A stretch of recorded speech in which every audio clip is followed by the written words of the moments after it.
குரு பிரம்மா குரு விஷ்ணு குரு தேவோ மகேஸ்வரா குரு சாஷாத் பரபிரம்மா தஸ்மை ஸ்ரீ குருவே நமக. ஆஸ்ட்ரோ டிவி ஆதி நேயர்களுக்கு வணக்கம். உங்கள் ஜோதிடர் முருகேசன் பேசுகிறேன். இன்றைய பதிவில் மிதுன ராசிக்காரர்களுக்கு செவ்வாயினுடைய பயிற்சினால் என்னென்ன மாற்றங்கள் என்னென்ன அதிர்ஷ்டங்கள் கிடைக்கப் போகிறது என்பதை பற்றித்தான் இன்றைய பதிவில் நாம் பார்க்க இருக்கிறோம். தமிழுக்கு விசுவாசு வருடம் வைகாசி மாதம் 23ஆம் தேதி முதல் ஆடி மாதம் 12ஆம் தேதி வரை, ஆங்கில தேதிக்கு ஜூன் மாதம் 6ஆம் தேதி முதல் ஜூலை மாதம் 28ஆம் தேதி வரை கிட்டத்தட்ட ஒரு 52 நாட்கள் பாருங்கள். ராசிக்கு 3ஆம் இடத்துல செவ்வாய் பகவான் சஞ்சாரம் செய்திருக்கிறார். இந்த செவ்வாய் பகவான் ராசிக்கு 3ஆம் இடத்துல சஞ்சாரம் செய்ய போதனால மிதராசிக்காரர்கள் வாழ்க்கையில் என்னென்ன அதிர்ஷ்டங்கள் கிடைக்கும் என்பதை பற்றித்தான் இன்றைய பதிவில் நாம் பார்க்க இருக்கிறோம்.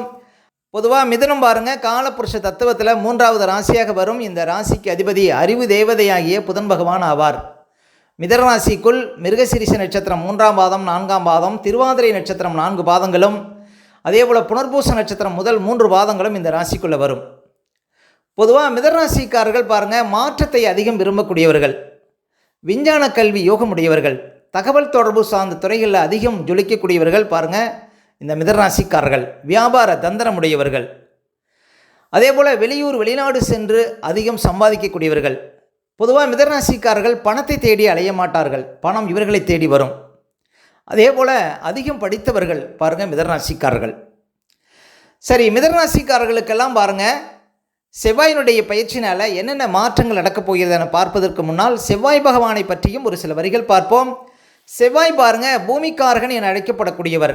அதாவது ஒரு மனிதனின் உடல் உறுதிக்கும் மன உறுதிக்கும் காரகம் உள்ளவர் செவ்வாய் பகவான்.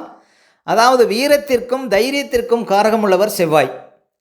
அதே போல் ஒருவர் அதிகார பதவியில் மற்றவர்களுக்கு ஆணையிடக்கூடிய பதவியில் ஒருவர் இருக்கணும் அப்படின்னா அவருடைய ஜாதகத்தில் செவ்வாயினுடைய பலம் ஓங்கி இருக்க வேண்டும். அதே போல் பாருங்கள், அரசாங்கத்தில் உயர்ந்த பதவியில், இன்னும் சொல்ல போனால் நீதிபதியாகவோ ஒருவர் இராணுவ தளபதியாகவோ இருக்கக்கூடிய ஒரு அமைப்பு வேணும் அப்படின்னா அவர் ஜாதகத்தில் செவ்வாயினுடைய பலம் சிறப்பாக இருக்க வேண்டும். பொதுவாக போலீஸு இராணுவம் இது போன்ற யூனிஃபார்ம் சார்ந்த தொழில், அதாவது நாட்டுக்காக உழைக்கக்கூடிய ஒரு தொழிலில் ஒருவர் இருக்கணும் அப்படின்னா அவருடைய ஜாதகத்தில் செவ்வாய் பலமாக இருக்க வேண்டும். அதே போல் பாருங்கள், ஒருவருடைய ஜாதகத்தில் செவ்வாய் பலம் பெற்றால் அவர் ரியல் எஸ்டேட் சார்ந்த துறையில் பாருங்கள் அதிகம் சம்பாதிக்கக்கூடியவராக இருப்பார். அதே போல் பாருங்கள், பொறியியல் வல்லுநர்களை உருவாக்கக்கூடியவரும் செவ்வாய் தான். அதாவது மெக்கானிக்கல் சார்ந்த துறையில் ஒருவர் அதிகம் ஜொலிக்கணும் அப்படின்னா செவ்வாய் ஜாதகத்தில் சிறப்பாக இருக்கணும். எலக்ட்ரிக்கல் சார்ந்த துறையில், விளையாட்டு துறையில் பாருங்கள் ஒருவர் சிறப்பாக இருக்கணும் அப்படின்னாலும் செவ்வாய் ஜாதகத்தில் பலமாக இருக்கணுங்க. ஏன் அப்படின்னா உடல் உறுதிக்கு காரகன் பாருங்கள் செவ்வாய். அதே போல் இளைய சகோதர காரகன் பாருங்கள் செவ்வாய். ஒருவர் அறுவை சிகிச்சை துறை, அதாவது மருத்துவத்தில் அறுவை சிகிச்சை துறையில் ஒருவர் சாதனை செய்யணும் அப்படின்னா அவருடைய ஜாதகத்தில் செவ்வாயினுடைய பலம் சிறப்பாக இருக்கணுங்க. ஏன்னா செவ்வாய் இரத்த காரகன். அதே போல் ஒருவர் ரொம்ப பஞ்சுவாலிட்டியாக இருக்கிறார், அவர் நேரத்தை சரியாக பயன்படுத்துகிறார் அப்படின்னா அவருடைய ஜாதகத்தில் செவ்வாய் பாருங்கள் பலமாக இருக்கும். அதே போல் மங்களன் குஜன் பௌமன் என அழைக்கப்படக்கூடியவர் இந்த செவ்வாய் பகவான். சரி, மிதராசிக்காரர்களுக்கு பாருங்கள் வருகின்ற செவ்வாயினுடைய பயிற்சி எப்படி இருக்கும் என்பதை பற்றித்தான் இன்றைய பதிவில் நாம் பார்க்க இருக்கிறோம். பாருங்கள், மிதராசிக்காரர்களுக்கெல்லாம் கிட்டத்தட்ட 2024 நவம்பர்லேருந்தே 2ஆம் இடத்துல செவ்வாய் நீச்ச நிலையில் இருக்கிறார். 2ஆம் இடத்துல இருந்தார், அப்புறம் பாருங்கள் ராசிக்குள்ளே வந்தார். அப்போ ஒரு 6-7 மாதமாகவே பாருங்கள் செவ்வாய் ரொம்ப வலு குறைவாக இருந்து கொண்டிருக்கிறார். அதுவும் 2ஆம் இடத்துல நீச்சமாக இருந்ததுனால 2ஆம் இடம் குடும்பஸ்தானம், வாக்குஸ்தானம், தனஸ்தானங்க. அப்போ பாருங்கள் குடும்பத்தில் கணவன் மனைவிக்குள்ளே பிரச்சனை ஒரு 4-5 மாதமாகவே. அதே போல் குடும்பத்தில் பாருங்கள் வீண் விவாதங்கள், கணவன் மனைவி பிரிந்து வாழக்கூடிய சூழ்நிலை, அதே போல் பேச்சினால் பிரச்சனை, கொடுக்கல் வாங்கல் பிரச்சனை, எவ்வளோ பணம் வந்தாலும் பற்றாக்குறை, இதெல்லாம் இருந்திருக்கும் பாருங்கள் கிட்டத்தட்ட 4-5 மாதமாகவே மிதராசிக்காரர்களுக்கு.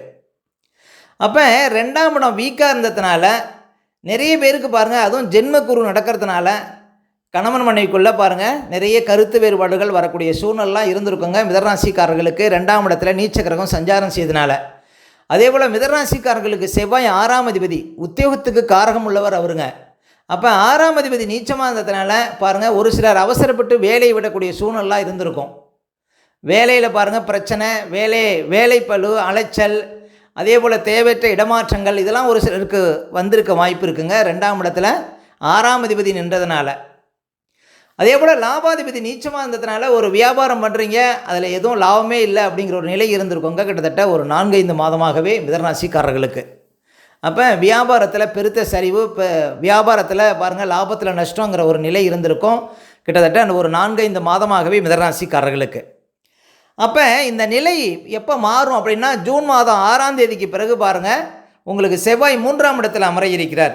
ஜூன் 6ஆம் தேதியிலேருந்து ஜூலை 28ஆம் தேதி வரையும் ஒரு 52 நாட்கள் செவ்வாய் பாருங்கள் 3ஆம் இடத்துல சஞ்சாரம் செய்திருக்கிறார். செவ்வாய் 3ஆம் இடத்துக்கு போன பிறகு பாருங்கள் மனசில் ஒரு புது தைரியங்கிறது வரும் மிதராசிக்காரர்களுக்கு. ஏன்னா செவ்வாய்க்கு 3ஆம் இடம் ஒரு வலுவான இடம். இன்னும் சொல்ல போனால் இயற்கை பாவக்கரங்கள் சூரியன், செவ்வாய், சனி, ராகு, கேது இவங்கெல்லாம் 3ஆம் இடத்துல, 6ஆம் இடத்துல, 11ஆம் இடத்துல தான் பலம் பெறுவார்கள். அப்போ செவ்வாய் 3ஆம் இடத்துக்கு போன பிறகு நல்ல தைரியம் அதிகரிக்கும். அதே போல் மிதராசி பெண்கள் ஆபரண விஷயத்தில் கொஞ்சம் கவனமாக இருக்கணும். அதே போல் பாருங்கள் செவ்வாய் 3ஆம் இடத்துக்கு போன பிறகு குடும்பத்தில் இருந்த பிரச்சனைகளுக்கு தீர்வு கிடைக்கும். ஏன்னா கிட்டத்தட்ட ஒரு 4-5 மாதமாக குடும்பஸ்தானத்தில் செவ்வாய் நீச்சமாக இருந்ததுனால குடும்பத்தில் பல சிரமங்கள் இருந்திருக்கும்.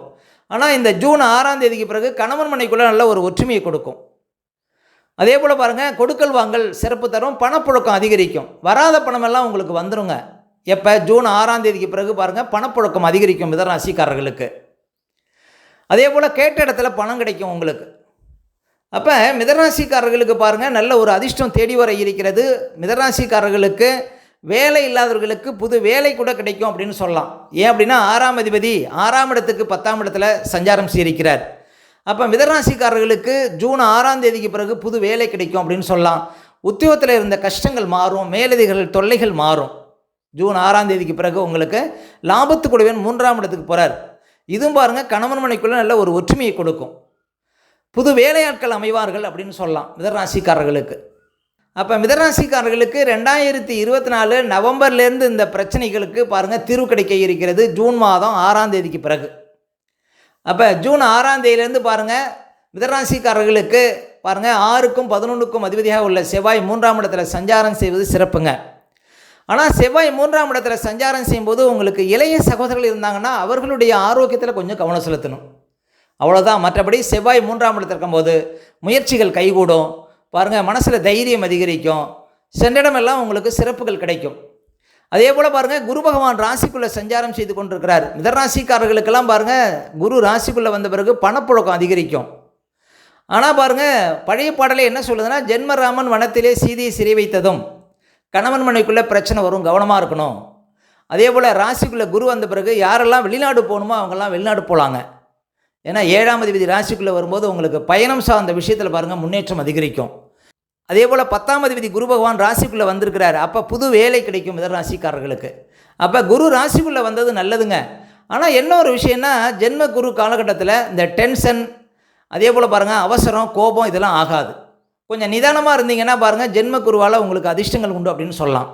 அதே போல் சனி பகவான் பாருங்கள் மிதராசிக்காரர்களுக்கெல்லாம் 10ஆம் இடத்துல சஞ்சாரம் செய்கிறார். இதுவும் பாருங்கள் ஒரு 100 பேருக்கு, 1000 பேருக்கு, 1,00,000 பேருக்கு தலைமை தாங்கக்கூடிய தகுதியை கொடுக்குங்க மிதராசிக்காரர்களுக்கு 10ஆம் இடத்துல சனி சஞ்சாரம் செய்வது. அப்போ பாருங்கள் மிதராசிக்காரர்களுக்கு கோச்சாரம் பாருங்கள் வலுப்பெற்று இருக்கிறது. இனிமேல் பாருங்கள் நல்ல தசாபதிகள் இருந்தால் வாழ்க்கையில் நல்ல ஒரு உயர்வு கிடைக்கும் அப்படின்னு உறுதியாக நம்பலாம். அதே போல் பாருங்கள் மிதராசிக்காரர்களுக்கெல்லாம் 6க்கும் 11க்கும் அதிபதியான செவ்வாய் வந்து கேதுவை நோக்கி பயணிக்க இருக்கிறார். அதாவது எந்த நாட்களில் ஜூலை 20ஆம் தேதியிலேருந்து ஜூலை 23ஆம் தேதி வரையும் ஒரு 4 நாட்கள் மட்டும் மிதராசிக்காரர்கள் ஒரு சில விஷயத்தில் கவனமாக இருக்கணும். ஏன் அப்படின்னா 6ஆம் அதிபதி செவ்வாய் கேதுவோட ஒரே சாரத்தில் பயணிக்கிறார். அப்போ செவ்வாய் வந்து உங்களுக்கு யார், இளைய சகோதரர்கள்.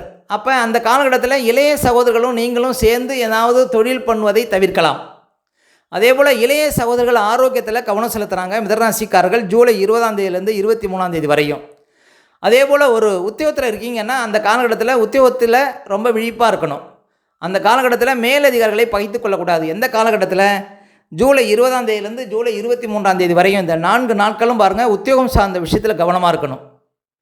அதே போல் பாருங்கள் 3ஆம் இடத்துல செவ்வாய் கேதுவோட சஞ்சாரம் செய்கிறாருன்னா வீட்டில் ஆபரணங்கள் ஏதாவது திருடு போகிறதுக்கு வாய்ப்பு இருக்குது. அப்போ ஆபரண விஷயத்தில் மிதராசிக்காரர்கள் இந்த ஜூலை 20ஆம் தேதியிலேருந்து 23ஆம் தேதி வரையும் கொஞ்சம் விழிப்பாக இருக்கணும்.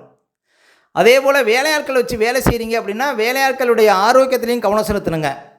அதே போல் மிதராசிக்காரர்களுக்கு செவ்வாய் 6ஆம் அதிபதி. அப்போ உத்தியோகத்துக்காக ஏதாவது முன்பணம் கட்டக்கூடாது. ஒரு வேலைக்காக யார்ட்டையாவது பணம் கட்ட போகிறீங்க அப்படின்னா இந்த காலகட்டத்தில் பணம் கட்டக்கூடாதுங்க ஜூலை 20ஆம் தேதியிலேருந்து 23ஆம் தேதி வரையும். அதே போல் மிதராசி ஆண்கள் பெண்கள் விஷயத்துலேயும் மிதராசி பெண்கள் ஆண்கள் விஷயத்துலேயும் கொஞ்சம் விழிப்பாக இருக்கணுங்க. இந்த ஜூலை 20ஆம் தேதியிலேருந்து 23ஆம் தேதி வரையும் உள்ள காலகட்டத்தில். அப்போ இந்த 4 நாட்களில் ஒரு சில விஷயத்தில் புதிய முயற்சிகள் சார்ந்த விஷயத்தில் மிதராசிக்காரர்கள் ரொம்ப விழிப்பாக இருக்கணுங்க. இந்த காலகட்டத்தை தவற விடாதீர்கள். இந்த காலகட்டத்தில் விழிப்பாக இருங்கள் மிதராசிக்காரர்கள். ஓகே, இந்த வீடியோ பிடிச்சிருந்தா ஒரு லைக் கொடுங்க. உங்கள் கருத்துக்களையும் கீழே கமெண்ட்ஸில் பதிவிடுங்க. இன்னும் நம்ம பல வீடியோ கொடுக்க இருக்கிறோம். நம்ம சேனலை சப்ஸ்கிரைப் பண்ணுங்கள். பக்கத்தில் வர பெல் சிம்பிளையும் கிளிக் பண்ணுங்கள். நன்றி, வணக்கம்.